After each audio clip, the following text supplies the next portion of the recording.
Rusty Quill presents.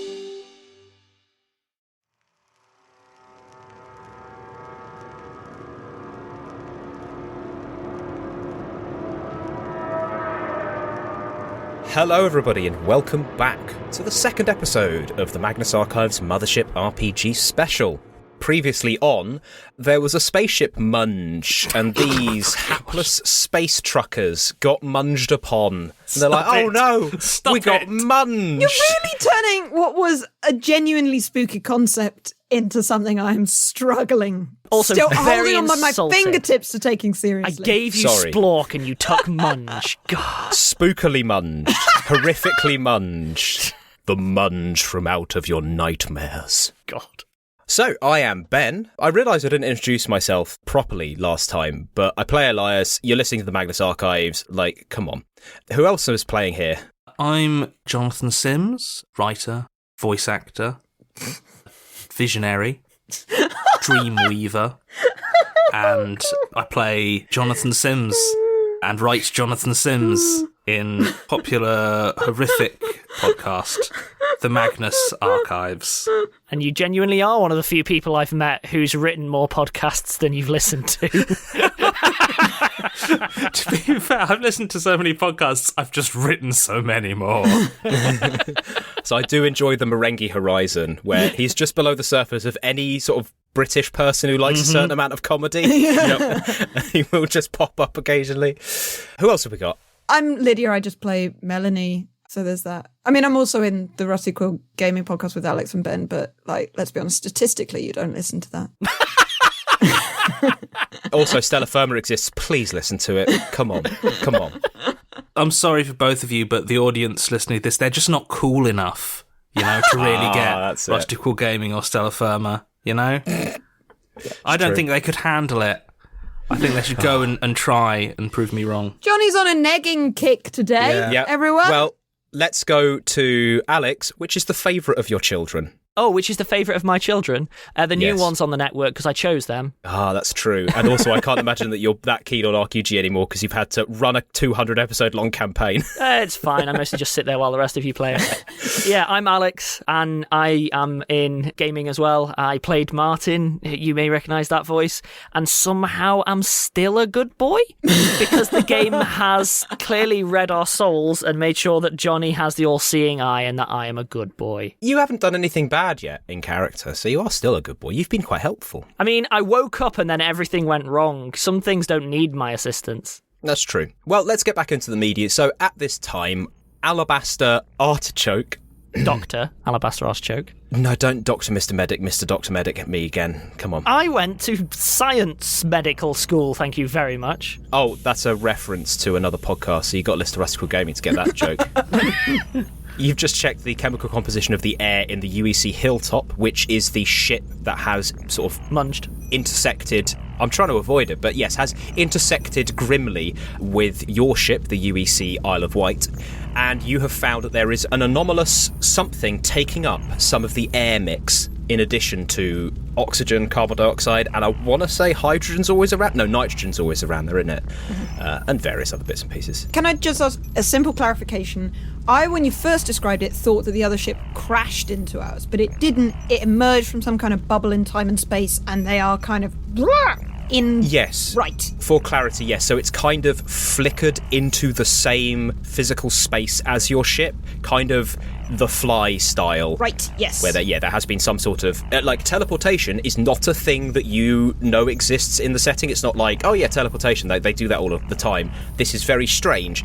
But yeah, this has happened. Like, things have just appeared inside other things, and you're probably all very lucky that you weren't immediately burst. I feel that every day. It's very strange in a way that we have not currently had time to think about because everything has been on fire. Absolutely. Yes. Speaking of that, so Lydia's character 0170701 and Johnny's character Carter Block were just prepping to try and get to the other side of your ship to have a look at your life support systems. So let's come back at this kind of preparatory, and Alabaster has just gained this information and we can kick off from something there. Zero is strapping on all of the guns, looking at my equipment. It is, in fact, only one gun, but also grenades. Oh well. Well, it's a big gun, let's say. I mean, it is the only gun on the ship, really. It is the only gun. I have the gun. And also my battle dress, which, while it does then say it has a heads-up display, body cam, short-range comms, I don't want to put on a battle dress that seems ridiculous, but I do also like the idea that it's actually a dress. It's just actually a dress. Yeah, I hear the word battle dress and I immediately add brackets, floral, close brackets. I'm just thinking that there's some really cool design out there for chainmail. Oh, like an armoured kilt style? Yeah, that, but I think that is not tonally in keeping with the incredibly generic Android was printed out at a factory thing. Fair. Probably not a cool corporate chainmail kilt. Sorry, the phrase cool corporate chainmail really, really delights me.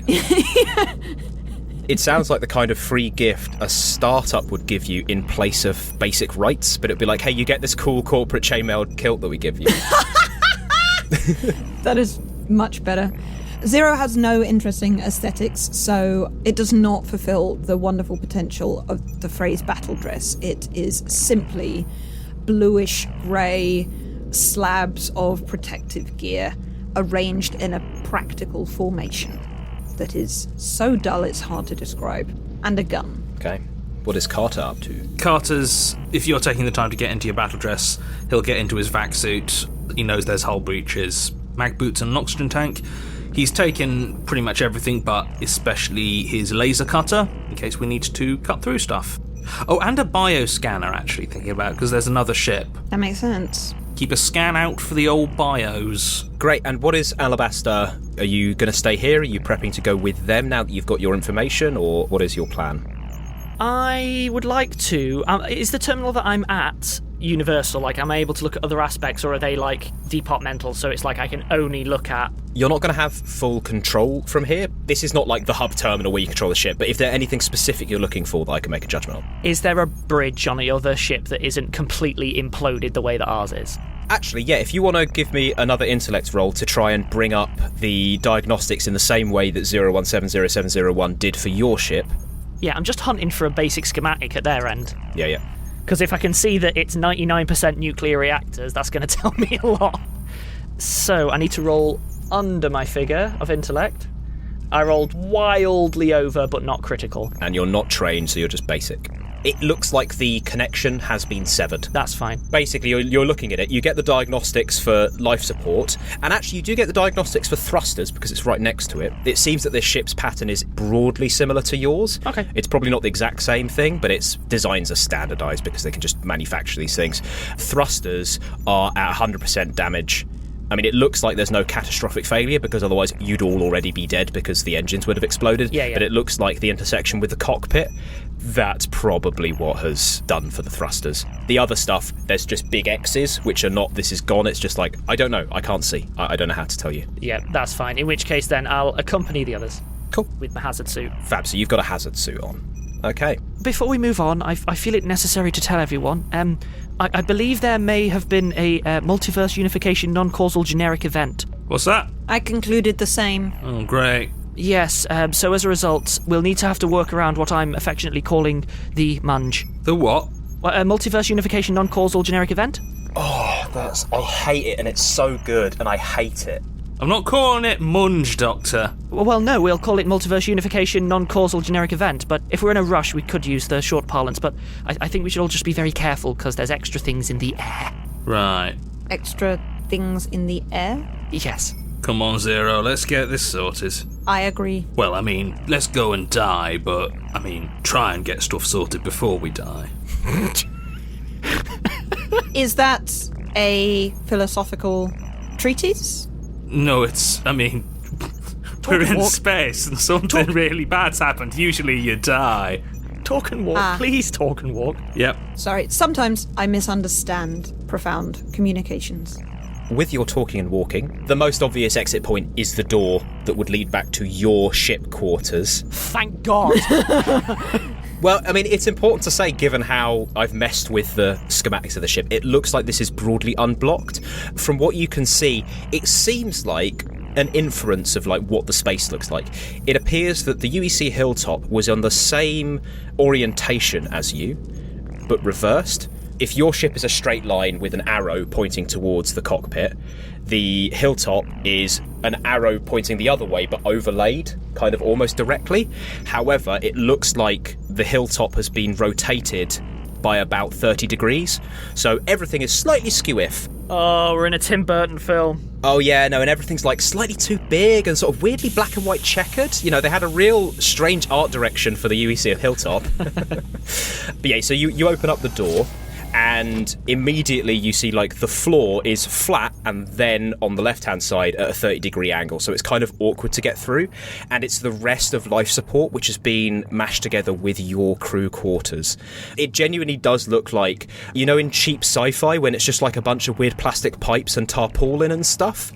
It's that, because you've got your nice crew quarters and then there's just a bunch of machinery and mechanisms kind of smashed together. Pipes that have been severed by walls are hanging down. Like, it's all a bit of a nightmare. Weird liquids dripping, spilled plants. Yeah, exactly, yeah. It's like coolant spewing and, yes, yeah, the water. Like, there is soil everywhere because this was the hydroponics area. There's no soil because that's how hydroponics work. That's the entire point of them. But also, well, there is no soil, but there is what appears to be sort of like a thick black granular substance kind of strewn everywhere. It's clumped together. There is a reasonable amount of it, and spewed around it, it's got sort of these sort of fronds which are kind of waving vaguely. It looks like this has come from the UEC Hilltop, but it's now completely mashed together with your stuff. I mean, let's say Alabaster checks his bed just out of interest, and it has been entirely covered in this stuff. So it looks like when it intersected, just dumped a bunch of it wherever.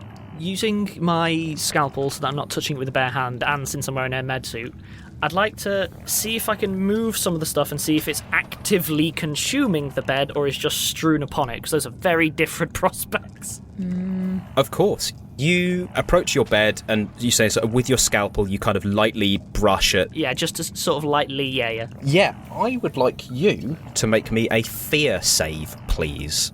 Yeah, all right, I can do that. For the audience's benefit, each class has different saves. So Alex is a scientist, and his fear save rubbish. is 25, because apparently scientists don't like looking at things that are unexplained. Go figure. I have one job as the scientist in a horror sci-fi, which is worsen the situation whilst claiming I'm making it better. It's very clear. You're a good soft boy. Wildly over, but not critical. In which case, gain 2 stress. Yeah, all right. Actually, I have a fun thing for this. You see a patch, similar to yours. Bad boy. Well, let's see. Yes, and that patch says... So there is a catechus, which is the medical staff with the snakes wrapped around it. That was for the audience's benefit. I know you repository of random information, will probably know that. With Fix Me First, but what you've uncovered is somebody's bicep. You can see it's like the same colour. There is somebody under here. Body, got to... body, hello, bodies, help, body. Do you require assistance? Yes, please. Zero will stride over and use the... Is there anything grabbable from the wall? Because don't want to touch it with my android flesh. It's expensive. Absolutely. With the intersection, there are random bits of sheared metal. I grab a bit of sheared metal and push the stuff that was covering the body off. Is it alive, the body? Well, yeah, so you kind of scrape, but like delicately scrape. I scrape. Or is it not delicate? I don't know. Not particularly, just, we're trying to see if this thing's alive. Sure, so you're just trying to clear the debris off of this individual. And Carter, are you also in, or are you like, nope? Carter's kind of ignoring it, just keeping on going. Cool, well then we will get to you in just a second. However, I'm going to ask for another fear check, both from Alabaster and 0170701. Cool. I fail wildly, but not critically. Okay, fine. This is the key, I think, to making it through this sort of adventure fine, is just to ignore everything. We've answered this in a Q&A before, Johnny, which is, who would survive a horror event? And it's, I would immediately worsen it, and you will survive by virtue of not engaging. Lyd, how did you do? I rolled a 60, but my android fear is super high at 85, so I am fine. Surprisingly, you are not creeped out by organic decomposition in a corpse, because, They're always decomposing. Exactly. And they call me the biohazard. After 01700701 has scraped away, you see the pseudo-decomposed face of whoever this was. They are unrecognisable. You can see a bit of skull. It looks like this stuff is not digesting them. Actually, Alabaster, I'll give you this for free because, you know, you're a biologist and chemist. Oh, and a botanist. You're good at all of this stuff. This looks like they've been buried. And they are decomposing as if they were in the ground. Except there are no maggots or organisms. It looks like this is happening independently of actual macro-level organisms. Inorganic soil-based decomposition. Yeah, something like that. Like, it might still be bacterial, but it's not worms and maggots and stuff. Understood. Also, gain another 2 stress because that is real grim. Leave that, please. Enough 01700701. Come on, hurry up, everything alright back there? No, don't touch. We have uncovered a body. Oh no. Don't touch the dirt. It's not listed in my equipment, Ben, but do I have, like, sample-taking stuff, anything like that? Yeah, I think that's completely reasonable. It's not particularly specialised. I'd like to just carefully take a small and sensible sample using a small and sensible setup. Yeah. Out of curiosity, who do you think will analyse that sample after the life support systems fail? I'll tell you what, if it turns out that this life supports are going to fail within 5 minutes, I will walk you through the process. How about that? That sounds reasonable to me. Should we walk and talk? Don't touch the dirt? Yes, okay. While that has all been going on, Carter, you have reached the back, which is the exit towards the actual warehouse section. The door here looks like it has been smashed and crushed and generally has been melded. Why, I brought my laser cutter. Great, yeah, in which case you are, if you're happy to just start lasering through the door, like, it won't open normally. Yep. Just gonna get it rolling, start cutting through. As I do, I'm like, so Zero, given we're gonna die pretty soon, do you want to tell us what this is all about? I am sure I have no more idea than you do. Well, no, I'm just thinking, because this is government stuff, you know? Like, obviously, government sent us out into space to have whatever this is. The company sent us out for profitable motivations. Mm-hmm. No, sure, I assume that since, I mean, you like, no offence, but I don't blame you. I'm sure they programmed you to what? To be part of whatever this big government thing is that we've been sent to die. That's what I'm asking, you know? And I'm not trying to apportion blame here. I just want to know what's going on. It appears to me that you are using a logical question to cover for a desperate need for emotional support. Am I analysing the situation correctly? Yes, you are. No, I'm not. I'm just saying this is probably one of them government things and we're gonna die anyway. I am unqualified to give you that kind of reassurance. Just open the door, Carter. Just open the door, please. Just open the door. It's at this point that you complete your laser cut, and the section that you've been cutting out is sucked violently away from you. We're not going to make it to 3 episodes. We are sucked into the vacuum of space. The rest is an android whose brain can survive without oxygen for a while, monologuing in space. Yep, just floating about. The important thing is that I took a sample so that when my body's inevitably recovered, it will kill everyone who recovers my body. And that is the key takeaway. That's the one. Excellent. You're setting up for a sequel, and that's why you matter. Yeah, I want body saves from all of you to try and prevent yourself from being, like, you know, ripped through this hole. Just to say, I do have mag boots and I'm wearing my vac suit, so... Oh, if you want to activate your mag boots, then skip that check. Yep. I know that you were clearly aware that there's hard vacuum on the other side of that door and like, boo-doo, boo-ba-doo, that sounds like a you problem, boo-doo-doo-ba-doo. No, I did not know that. I got my vac suit on because the android was putting on his battle dress. Yet more evidence that the android knows what's going on and is ready to fight something. I'm just saying. Yeah, I rolled wildly over my score, so assume sucked into the vacuum of space. Okay, not the vacuum of space, but sucked through the hole. I rolled wildly over, but not critically over. In which case, Carter immediately activates his mag boots, and, like, there's an element of wobble as you try and stabilise yourself, because there are still forces, but you're ultimately safe. Both 01700701 and Alabaster are sucked through the hole, kind of pranging themselves on the edges of the hole, and then you're sucked further into the warehouse area. You bounce hard off of one of the shipping containers, and then kind of normalise, because this was a decompression, not a constant, suck. However, What does your hazard suit give you there, Alex? It doesn't say it has an oxygen tank, I'll tell you that. Yes, it does. Oh, does it? Air filter can store up to 1 hour of air in a small oxygen tank and can filter most toxic atmospheres. Oh, perfect. Protects against extreme heat and cold. Oh, this is the best thing ever. And that's fortunate, because you're not quite in a hard vacuum, so that's maybe helpful. Oh, my eyes stay in my head. This is just a good day. Are you both alive? Well, I don't know. Do my eyes stay in my head? Well, I need to deal them some damage. 0170701, apart from being banged up, is broadly unconcerned. You are more than able to exist in a hard vacuum perfectly happily. Grand. So, Alabaster, you take yourself 15 damage. Fine, I got loads of hit points. If you want context for that joke, go listen to Rusty Squid Gaming. Oh no. 0170701, you take 21 damage. As you hit a particularly spiky bit, and in fact, a shard of metal drives itself through your bicep. What kind of fluids does an android body leak? No, not your precious android milk. It is a milky white substance. Just like a combination fuel and lubricant, I guess. Sure. Lubricant. Grand. I do not remove the bar of metal. It stays there to plug the wound. It's only logical. Oh, yeah, no, fair enough. So you two find yourselves now, sort of pseudo-floating. It's not quite no gravity. There's a light pull towards the floor, as it were. But yeah, it looks like there's a lot less atmosphere in here than there was elsewhere, than there was in the crew quarters. Anyway, sorry, we'll pick up from where Carter is asking if you're okay. You alright? I'm alive. That's almost the same thing. I have been impaled, but not seriously. I would appreciate the use of your laser cutter to lessen the awkwardness of continuing to move around with this object. Holds up arm, bit of rebar sticking through. Right. As Carter sort of steps into the room and gets a good look at it, it looks like, again, the UEC hilltop doesn't appear to have been just a flat freighter. It's almost like there is a biome in here.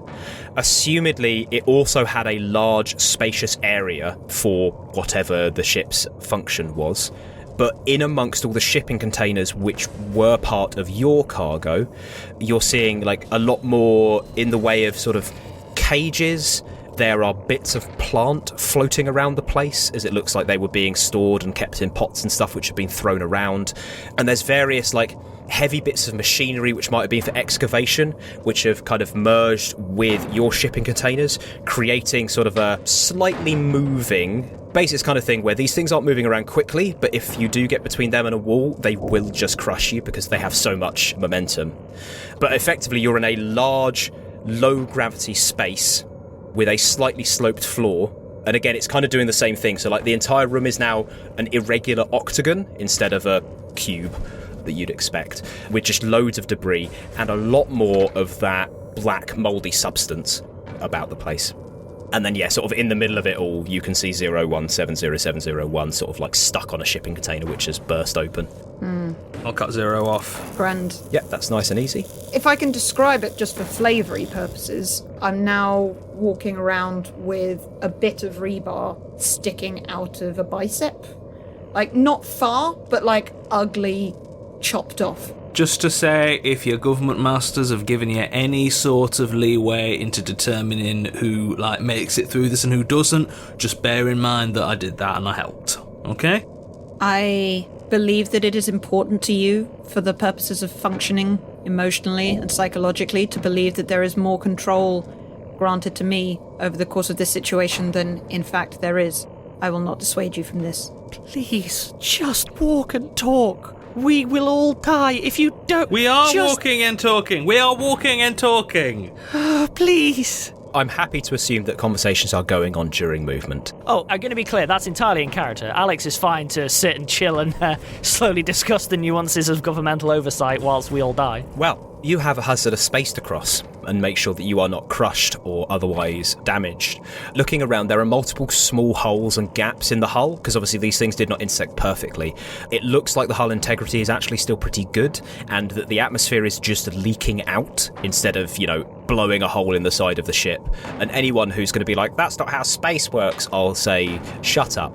I've got an adventure to run. I don't care. It's fine. And but you have all these large objects that are floating around, and you can hear them kind of bouncing off each other, the walls, with like this kind of booming, cavernous sound. Sounds like a cool level in a platformer. That is vaguely the vibe I'm going for, yeah. But how would you as a group like to traverse this space? I'm using my mag boots. How's gravity? Gravity is low. The mag boots will allow you to, apart from having to like disengage and re-engage them, probably move a bit more quickly and a bit more agile because you're able to make contact quicker. But you can move without them. I'm going to be moving pretty carefully with the mag boots, just prioritising keeping myself stable over anything else. Are there any cargo ropes or anything kicking around? Yes, that there is, an amount of netting and ropes to keep things down. Carter, there's a lot of cargo ropes. Why don't we sort of do a rope chain with you as the anchor point, because you've got mag boots, and that way we won't all, immediately float off. Yeah, all right. Great. An excellent solution. Okay, you can tie each other together by like harvesting just bits of netting and rope which float close. You have to like move out of one of the big shipping containers, which kind of just starts moving towards you. You move out the way, it bounces off the hole that you left and starts moving back again. One other thing, I'm afraid I don't have much for you, 0170701, but Carter, I enabled by the company to offer you, basically I've got stim packs and pain pills that can sort of help out in high-stress situations, so... Yeah, all right, I'll have one. Just don't overdo them. Are you in pain? Yeah. All right. I, as a character, lack the self-confidence to query that. I have a bunch, so you have 2 pain pills and 2 stim packs that I can pass to you. Pain pills basically help you heal, stim packs make you a bit of a beast for a while. Is Carter someone who's just going to take a stim pack right now? Probably not yet, no. Okay. It's tempting, but... Cool. So at this point then, is it with Carter leading the way, you're all trying to sort of navigate this area? Oh, ungainly as anything, yeah. I'm pretty gainly. Carter, would you mind making me a strength check as you try and sort of like keep this under control? Certainly. I'm just quickly checking if I have any skills that might be useful for this. Oh, I do have 0G. Yeah, it's not a 0G environment, but you're very used to using these mag boots to move normally. And I rolled a 5. Oh, yeah, great. This is fine. You are moving confidently along the floor. You're able to keep things under control enough that when objects are moving towards you, you're able to sort of stop in good time or do a quick scooch and pull everybody with you. Now, obviously, 0170701 and Alabaster are, have control as well. But basically, you're kind of assisting Carter in the general direction and dodging smaller bits of debris. You make your way across the room. You're about halfway through. You have got through like the majority of the large debris. It seems to be sort of gathered up towards the front of your ship and the back of Hilltop, like from where you came. After you get through that sort of field, this area is a lot more open, but is a lot more full of that mould, which is clinging to the walls. You will probably have to start moving through it if you want to make some forward progress. There are also clumps of it sort of floating free and also are attached to smaller bits. Like, there is still a shipping container or 2 here. It's just they're less full up and they're moving less erratically, so they're less of a danger. Can I, while we're in the floaty bit, grab the bit of rebar that is cut off my arm? And yes, I want to have some rebar because that will help me prod dangerous things. Cool, and also, I would say, use that as if it were a crowbar. Yes. At the risk of sounding like a pharmacist, Carter, I also have, I see a lot of that stuff. I have an auto med. Long story short, it just makes you better at body saves and stuff like that, which I think might be relevant here. I realise I'm just pushing pills as the solution to every problem currently. I mean, the problems are being crushed or poisoned. And yeah, obviously it's, worth reminding ourselves and the audience that none of you are actually breathing the atmosphere of this room at the moment, because you're all on your various oxygen reserves or not breathing. How would you like to cross this field of mould? As you're looking at it, you can see there are a lot of these sort of like semi-translucent fronds, sort of in pairs, all just dotted around the place, that are kind of poking out of the surface of this thing. You can't quite tell if, are they plant life? Are they something weird? Is it part of the sporing process? Who knows? But they're kind of dotted around in front of you. Once the gravity is a bit firmer, as security and also the androids who has been programmed, to understand that they are the most replaceable. Zero will go first. Oh, that's so sad. Oh, yes. Zero will place themselves at the head of the queue and be trying to poke or sweep fronds and fungus stuff out of the way. Okay, so as you take your first exploratory prod at one of these fronds, it retracts. You know how, like, a snail's eye stalk will do if it gets touched, they kind of go, ugh. It kind of does the same thing. Don't like that. The other one doesn't seem to move at all. And then you see a very, very, like, almost a Vanta black, which is like that really, really dark black that looks almost unreal. Yeah. Absorbs all the light. Sort of tendril moves out of the greater mass of mould from around this particular frond and kind of like lightly wraps itself around the piece of rebar that you were using. Like, it's not tugging it out of you, but it's just like kind of drapes itself almost like a... Oh no, my rebar! Does it disintegrate? Does it boil? No, and it almost feels like nothing is really on the rebar. It's not very heavy. It's not exerting a force or a pressure.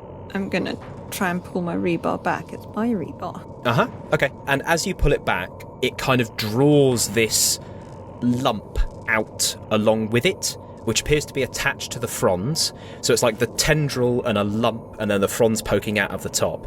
You pull it out, and it appears that some sort of, like, squid-like boneless thing is sat on top of your rebar. I mean, it seems pretty passive. Laser cutter! No, get a sample. I'm assuming laser cutter is not Carter just shouting that, it's Carter doing that. No, Carter's laser cuttering it. No, God, Carter, no, please, God, no. In which case, I mean, I'm going to set a combat just to make sure, like, nothing goes wrong, because you're kind of acting quickly. But yeah, make me a combat check. Cut the entire ship in half, damn it. That's a 75. I have missed. I've been like, oh, kids. And, yeah. But it's not critical, right? I don't get hit. Remind me what a critical... Any doubles. So a 77 would have been a critical failure, but that's just a normal failure. Gotcha. This is not that. This is just failing to laser cutter this thing. Yeah, so you kind of spray this, like, small, well, laser wildly. You miss the top of the crowbar and just kind of, like, it's distance space, so it doesn't do much damage to, like, the opposite wall, but it kind of just, like, zings off and you see, like, a little heat trail. I think you should all probably take a stress from that, because that was kind of like a kind of action. Mm-hmm. Yep. I'm going to go ahead and claim that I'm the reason you missed, because I'll have immediately been shoving it like, no, don't, stop, please, God. Yeah. You don't know, that could make it worse. Like, you just get it in a pot. That should not be on the ship, and we should destroy it. Get it in a pot. You don't know what you're dealing with. Don't get it in a pot. Kill it. What if that doesn't kill it? What if that makes it multiply? What if that makes it 300 times bigger? You don't know. During this conversation, the creature is just slowly moving up the rebar towards your hand. 01700701. Yep. Going to be so absorbed in this conversation, it's always fun to try and process human emotions. I'm not going to notice until it is nearly touching me, at which point I will throw it across the room and there'll be a big clattering sound. I would like you to make me an armor check, as you throw it with the violent motion, it suddenly convulses and then tries to grab onto your hand, which it's almost at. Not Great. I rolled a 40 and it says that my armor is 25. What's it, plus 5? What does the battle dress do? Confers a plus 10% bonus to the wearer's armor save. I absolutely did not hit that. I rolled a 40 and my armor is 25. How much do you fail by? 5. I missed by 5. Okay, good. This thing missed by 18. So you managed to withdraw your hand quickly enough that it kind of like its tendrils try and jab into where your hand was, and it reveals it has like 10 of these things, which it then like spikes into the same area.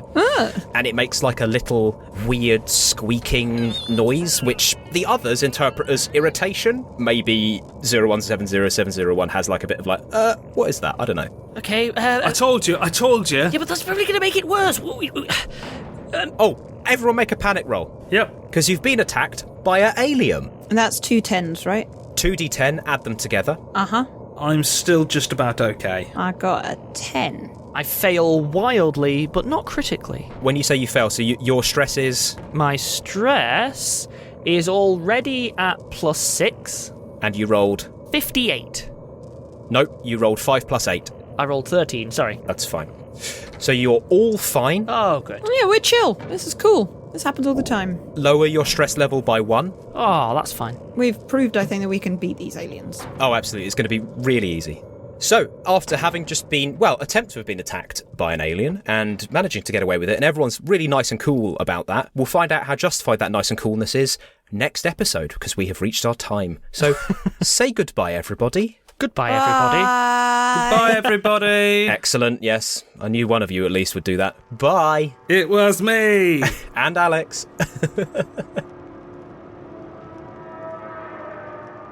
This episode is distributed by Rusty Quill and licensed under a Creative Commons Attribution Non-Commercial Share-alike 4.0 international license. For more information, visit rustyquill.com, tweet us at @TheRustyQuill, visit us on Facebook, or email us at mail@rustyquill.com. Thanks for listening.